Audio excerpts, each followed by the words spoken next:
I won't let a low-educated man like you date my daughter. A part-time high school? Are you kidding me? I've heard enough about your struggles growing up in a single-parent household. Why don't you just get lost? You're an eyesore." The man in front of me abruptly stood up, grabbed his cup, and splashed its lukewarm contents on me. It wasn't hot enough to burn, but it tore apart the last shreds of my pride. "I'm truly sorry." Somehow mastering those words, I pushed myself and staggered out of the room. She didn't follow me. Filled with this bitterness, I dedicated myself wholeheartedly to working harder. Years later, when I ran into my now father-in-law, who was an attorney, I could have never predicted what would unfold. This is the story of my life's turnaround. My name's Matthew. Currently, I work as a clerk at a law firm. Due to personal circumstances at home, I graduated from a part-time high school and was hired straight from my part-time job into this law firm. The boss, who knew about my situation, kindly employed me since I had been working part-time there since high school.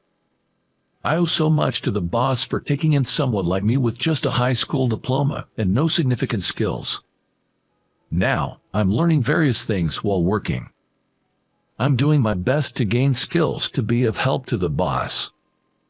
I come from a single mother household, and I have a younger brother and sister. I hardly remember my father, but I believe he was a violent man when he drank. He was rarely home and was mostly out drinking, so as a young child, I didn't really know him. My brother and sister probably felt the same. There was a time when my father went on a rampage, and fearing for our safety, we fled our home. From then on, the four of us began living in a small apartment. In hindsight, I guess that's when my parents divorced. We settled in our current place after taking several train rides from our old home. The climate here is mild, and it rarely snows heavily during the winter. Given that my mother had a fragile constitution and often fell ill, this pleasant climate might have been comforting for her.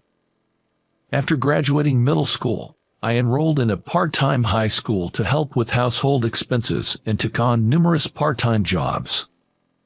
I worked at places like convenience stores, gas stations, coffee shops, and even did some manual labor like road construction. Whenever I heard of a job opportunity, I jumped on it and juggled multiple jobs. One of those jobs was doing odd jobs at this law firm. While my tasks, such as affixing stamps to mail, organizing documents, and sorting printed materials, were fairly simple, the hourly wage was good and all the colleagues were just wonderful people. Because of this, I truly enjoyed my job and worked hard every day. After high school, I landed a job as a clerk. It was such a blessing. Another unforgettable job I had was at a tea room. It was a quaint little place run by a friend's uncle and boasted an array of teas, making it a hidden gem in the community. The owner's wife, known for her simple homemade baked goods, had an especially popular item, cookies that both my younger brother and sister couldn't get enough of. And in that tea room, I had a destiny-driven encounter.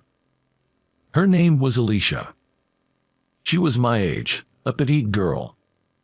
Her long black hair was tied back, swaying like a tail when she moved, something I found endearing. With a gentle aura around her, her calm manner of speaking and radiant smile was downright charming. Her passion for tea was evident, as she could talk endlessly about her favorites. I found that side of her so cute. I quickly fell for Alicia. Turns out, she had a soft spot for me too, and soon after, we started dating. For both of us, it was our first relationship, our first dates, our first time holding hands. We slowly but surely deepened our bond.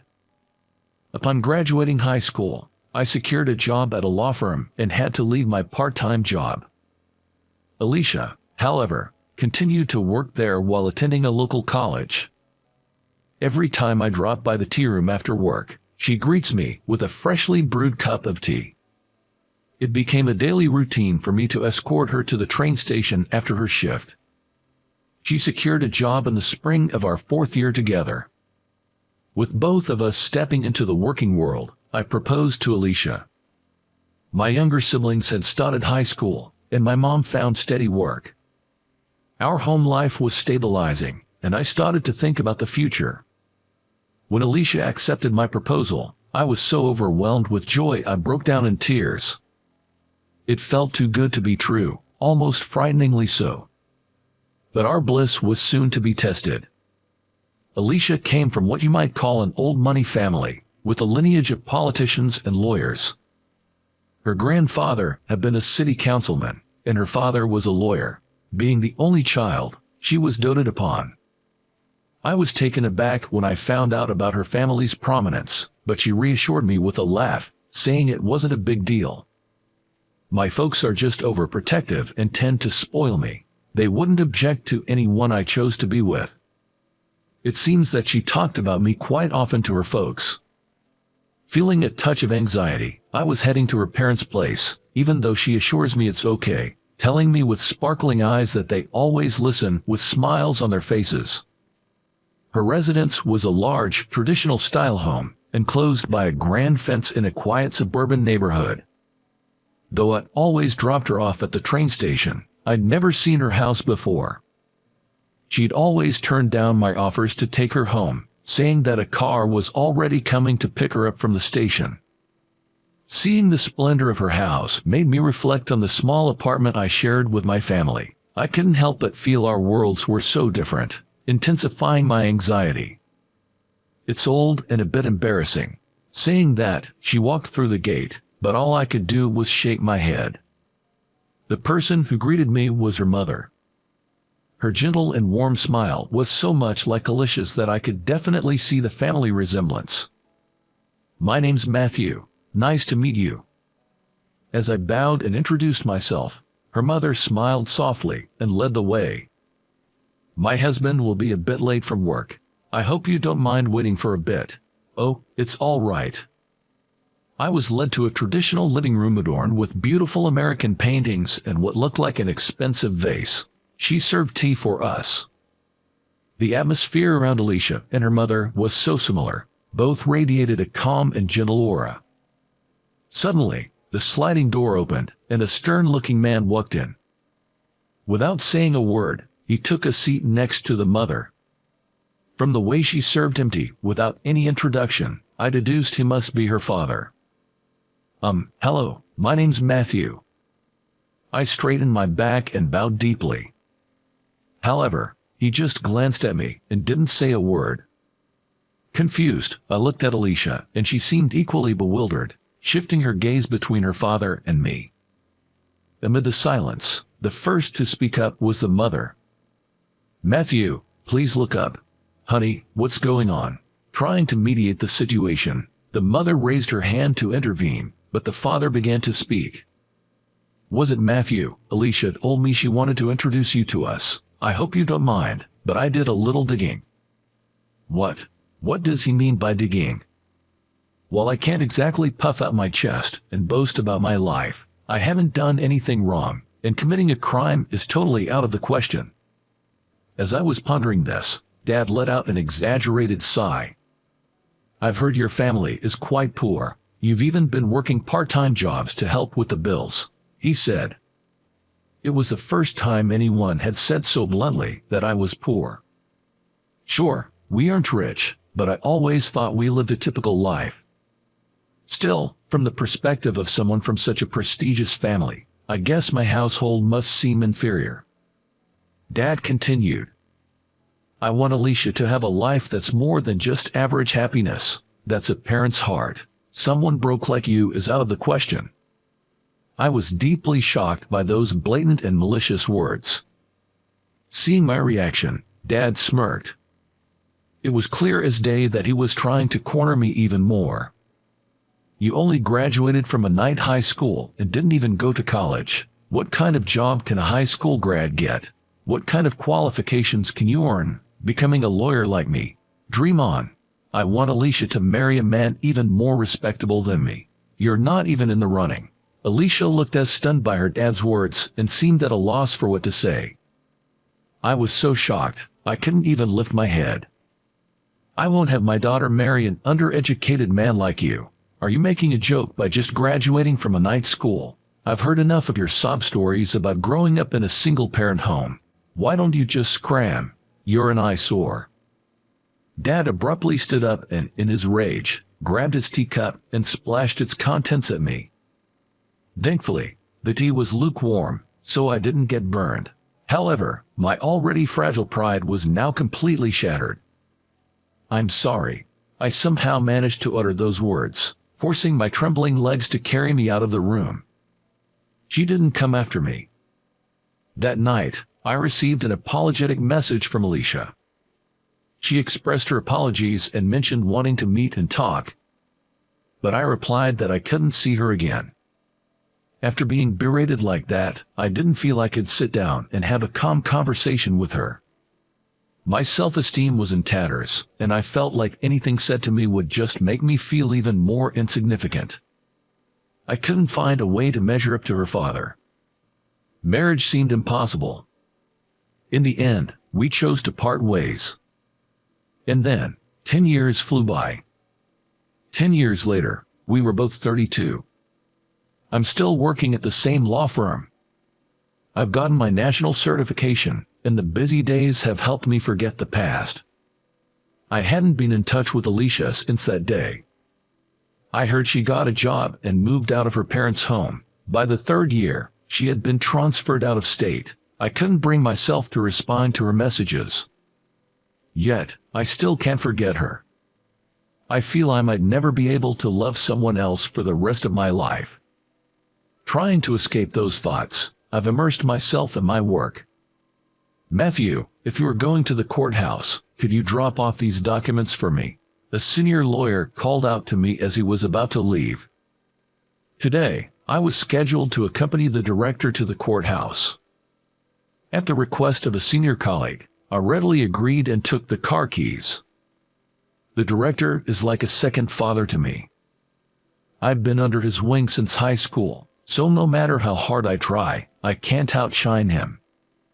He's always smiling and is a great personality, but I heard from a senior colleague that in his younger days, he was known as the Demon Nash. Even though I've been working here for 10 years, I'm still at the bottom of the pecking order in the office. That's why, when the director goes out, I often accompany him, acting like a secretary. Though it's not really my job anymore. When we arrived at the local court, similar to a county court, I parted ways with the director to deliver some documents a colleague had entrusted me with. These are probably documents for the next trial. Given the rush, today might be the deadline. After submitting the documents, I was heading to the restroom when I spotted a familiar face. I thought I might be mistaken for a moment, but it's a face I couldn't forget. He, seemingly an authority figure, was walking towards me. I tried not to make eye contact and nodded while looking down. But that man, Alicia's father, stopped right in my path. Well, aren't you the overconfident guy who proposed to my daughter despite having no college degree? I had hoped he hadn't recognized me, but I was wrong. I remained silent, keeping my head down. "What are you doing here? If you're being sued, do you need my help? Someone like you, without an education, probably knows nothing about the law, right?" Alicia's father sneered, suddenly changing his expression. It was a look of pure fury, so sudden it sent chills down my spine. "You said something to Alicia, didn't you? Ever since that day, she's stopped listening to me. She was always such a good, obedient girl, but now it's as if she's under a bad influence." "I have no idea what you're talking about. I haven't been in touch with Alicia since then. Your accusations make no sense to me." "Oh really? You think you can just brush me off like that? Listen here, lowlifes like you can't even hold a conversation with sophisticated people like Alicia and me. Know your place and cower in it. Never show your face around me again. That might be a little difficult for you." Out of place, a laid-back voice echoed in the area, and the person who appeared was Director Nelson. "Oh, Mr. Nelson, why are you here?" The one who exclaimed in surprise appeared to be Alicia's father's boss. Shocked, He bent forward in a right angle to greet the director. "This is a courtroom, right? Isn't it normal for attorneys like us to be here?" The director, laughing, addressed the boss, while Alicia's father looked on in disbelief. "Oh, come on. Haven't you also served as the president of the Bar Association?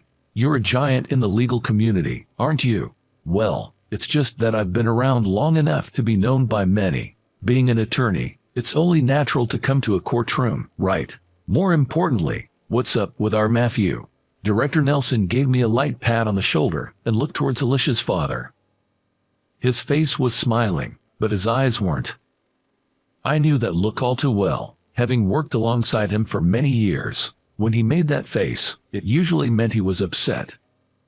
"Matthew here is my protege. He's a top-notch lawyer." "What? A lawyer? But didn't you only graduate from an evening high school?" Alicia's father looked at me with an incredulous expression. I simply nodded in confirmation. That was the case 10 years ago, but thanks to Director Nelson's guidance, I was able to become a lawyer. Did you know even someone with just a high school diploma can become a lawyer? On my suit, there's a lawyer's badge, but it seems Alicia's father didn't notice. When I broke up with her a decade ago, seeing how devastated I was, Director Nelson had suggested I study to become a lawyer. You don't necessarily need a college degree to become one. It was a challenging path, but I decided to take it on, thanks to Director Nelson's encouragement and rigorous training. Somehow, I passed the preliminary and bar exams on my first try and completed my legal training to become a lawyer. Director Nelson and my colleagues at the firm were all thrilled and celebrated with me. That was 5 years ago. Matthew has always been exceptional. He passed all his exams on the first go. Since high school, he's been honing his skills with our senior staff here, so he's very hands-on and proactive. I plan on having him as my successor. Hearing Director Nelson's words, I couldn't help but blush. Alicia's father looked at me, clearly taken aback. "Oh, by the way, for the upcoming trial, Matthew will be the lead attorney for the plaintiff. I believe you're representing the defendant, aren't you? It'll be interesting to see how this plays out, won't it?" Director Nelson said with a sly grin. His villain-like demeanor made me smile too. I've been mentored by this man for over a decade, so there's no way I'm backing down. I'm determined to show I can beat even the best lawyers out there. Seeing our confidence, Alicia's father turned pale. His boss was even trembling. "Well, see you around." With that, we left the scene. Since then, it had been a whirlwind of preparations for the trial. This time, it was a divorce case.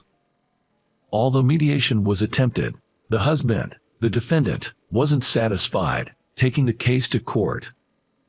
From our side, the main issues were securing the divorce and claiming alimony. The wife, our plaintiff, was resolute in her desire for divorce and had amassed a lot of evidence pointing to infidelity and domestic violence. The contents of the medical report submitted were so shocking that I found myself grimacing, and I was determined more than ever to win. On the day of the trial, I reassured the anxious plaintiff. "Don't worry, you're not fighting this battle alone." But, of course, I'm not fighting this alone either. I'm always being helped by my colleagues and staff at the office. That's why I truly believe there are people standing behind me, supporting me. Isn't it the same for you? You've mentioned that your kids, your parents, and even your friends are all cheering you on, haven't you? Let's give it our best shot, together. Yes. And so, we took on the case and came out overwhelmingly victorious. The husband's arguments were all over the place, lacking any sincerity. Using that to our advantage, we were able to win the desired alimony of $30,000. Of course, the wife was granted custody. Child support was set at $1,000 monthly, and a lump sum payment was agreed upon until the child reaches adulthood. Everything went as we hoped. After hearing the verdict, the defendant hung his head in dismay. It seemed like Alicia's father was suggesting an appeal. But not wanting to endure any more humiliation, the trial was concluded then and there. "Hey, Someone called out as we were leaving the courthouse. I knew there was only one person who would call out like that in such a high-handed manner, and sure enough, it was Alicia's father, glaring at me. Don't get too cocky. So what if you're a lawyer? Without a proper education, you're never going to make it big. I won't have someone without a degree acting all high and mighty. I admit I don't have the educational background, but is that really necessary to defend someone? What? I became a lawyer to stand up for the weak. I don't care about climbing the corporate ladder. I can't stand people who oppress those in a vulnerable position, and I certainly won't tolerate those who misuse the power they're entrusted with. Humph, young blood, that's just idealistic nonsense. Maybe, but it's something I believe a lawyer should never forget. You insolent man. I can't even deal with you. With that, Alicia's father stormed off. To suffer such a defeat after looking down on his opponent must have been a huge blow to his pride. Reflecting on it, I felt a bit vindicated about my past decisions. A few days later, an unexpected visitor arrived at the office. Alicia, it's been a while. Alicia, still as beautiful as ever, smiled, though she appeared a bit worn out. Alicia came to discuss something about her parents. The clerk who heard the conversation informed me of this. About her parents. When I asked that, Alicia, with tearful eyes, pulled out a few photographs. In them was Alicia's father. The man in the pictures was seen getting intimate with a woman other than Alicia's mother. There were multiple photos, all with different settings and outfits, suggesting potential evidence of infidelity. My dad used to dote on me and my mom, almost smotheringly, treated us like birds in a cage. I only realized something was off about 10 years ago. Up until then, I thought it was normal, but something happened that made me realize his thinking was twisted, and I left home. But it seems like over these 10 years, with me gone, my mom has been even more controlled by him. She rarely leaves the house and spends her days being berated by him at home. She used to love going out, but now she's afraid of upsetting him. Can't we get them divorced? At this rate, my mom will break. Saying this, Alicia became too emotional and began sobbing into her handkerchief. I'm sorry, but without the person directly involved, please, can't something be done? At the clerk's words, Alicia kept bowing her head. In matters of divorce, the person's intent is paramount, and there's limited room for family to intervene. But considering the circumstances, I wanted to help. It's not just because of Alicia, but it's also sort of a professional ethic of mine as an attorney. Can we get your mom on the phone? At my words, Alicia quickly looked up. Her eyes, now bloodshot, widened, and she hurriedly pulled out her cell phone. I can, right now. All right then, please go ahead. She then set her phone to speaker mode, and I listened to her mom's voice. The voice, in stark contrast to my memory from 10 years ago, sounded utterly drained. Divorce. I haven't thought about that. Thank you for your concern. But Mom, you see how Dad's behavior is off, right? That's not love. It's just control. I know you've protected me from Dad. I know you held him back when I left home. I promise I'll protect you now. So please, can we run away together? From the other end of the phone, it sounded like Alicia's mother was crying. All I could hear were her sobs, so I spoke up. I'm Matthew, an attorney. Divorce is extremely challenging. I can't necessarily recommend it. If your husband changes his ways, that would be best. There's no way that's gonna happen, Alicia exclaimed. I agree. That person probably won't change their deeply ingrained opinions after all these years. However, if you truly want to run away, it's a different story. If you're too frightened to speak up because of your husband, let me handle it. That's what lawyers are for. I felt Alicia's gaze on me. On the other end of the phone, Alicia's mom gave a small yes. Jess, thank you. With that, I was decided as her representative. Immediately, I had Alicia and her mom evacuate to a hotel out of state. Because we didn't know what kind of treatment we'd receive again. I promptly sent a certified letter to Alicia's dad, proposing divorce negotiations. Of course, it included the evidence of infidelity that Alicia had brought. Probably right after he got it, Alicia's father called, furious. "What's the meaning of this? Is this some kind of revenge? What have you done? Where are they?" "This isn't revenge. I've been officially asked by your wife. Those photos were prepared by your daughter. They both don't want to see you anymore, so I made the proposal as a representative. This is a marital issue. We'll settle it between us. You know that's not possible, right? You're a lawyer after all." "Then, it's court. We'll settle this in court. That's fine with you. What? You're a respected lawyer. What will happen if your affair and domestic abuse become public? Your reputation will hit rock bottom, right? We have the evidence. Despite this, you still don't want to discuss a divorce settlement. You'd think a lawyer would consider that, but Alicia's father seemed really heated. "I'll ask again. Do you want to go to court?" To my slow question, a small understood came from the other end of the phone. After that, our demands were almost unconditionally met, and Alicia's parents were able to divorce. Though it wasn't made public, there's no smoke without fire, as they say.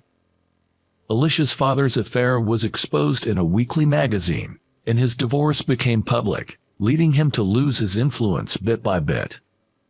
He was fired from the firm he belonged to and apparently tried to start his own, but it seems it's not going so well. Well, in a profession where trust is everything, you can only say he brought it on himself. Then, I started dating Alicia again. She sincerely apologized for something that happened 10 years ago. We decided to rebuild our relationship from a friendship, but I was so touched by her kindness and positivity that I asked her out. Fast forward a year. We were both staring at a piece of paper. "This is the most nervous I've ever been. It's okay. I got us 3 copies, just in case." As I shook from nerves, Alicia pulled out another copy of the same paper that was on the desk. It was a marriage registration form. After all the twists and turns, we decided to get married. I couldn't forget about Alicia for those 10 years, and apparently, she felt the same about me. We're both getting on in years, so we decided to make it official sooner rather than later. For our witnesses, we chose the owner of the cafe where we met and Director Nelson. Once it's submitted, we'll officially be a family. "Are you sure you want to live with my mom?" Alicia asked. We decided to live with her mother. She's slowly been regaining her health since then, but we felt we couldn't leave her alone given her occasional bouts of instability. "She's your beloved mom, right? She's just as important to me." "Thanks. Don't worry about my family. I've got siblings, and my mom says she's enjoying her life on her own. My mother, who used to be frail, is now in high spirits, going on solo trips and joining local choirs. My brother and sister each have their own families and are living happily." Suddenly, I looked up at the sky. It was a clear day with not a cloud in sight. Being able to submit our marriage registration on such a day, I feel truly blessed. I'm so happy. I couldn't help but voice my feelings. I used to struggle just to get by and couldn't really feel happiness, but now I have the person I love right by my side. Everyone around me lives with smiles on their faces, making those tough days seem like a lie. Back then, when Alicia's father scolded me harshly and threw his tea at me, I felt so humiliated and sad, but in a way, I think that experience led me to the life I have now. If I hadn't been so put down then, I might never have aimed to become a lawyer. I might not have put in the effort to get to where I am now. Maybe, in a way, I could even think of him as a benefactor. But still, I can never forgive what he did. You can't always say hard work pays off, but I can definitely say I'm glad I worked hard back then. It might be hindsight, but I'm happy now. Beside me, my girlfriend laughs. I smile back at her and tightly squeeze her hand.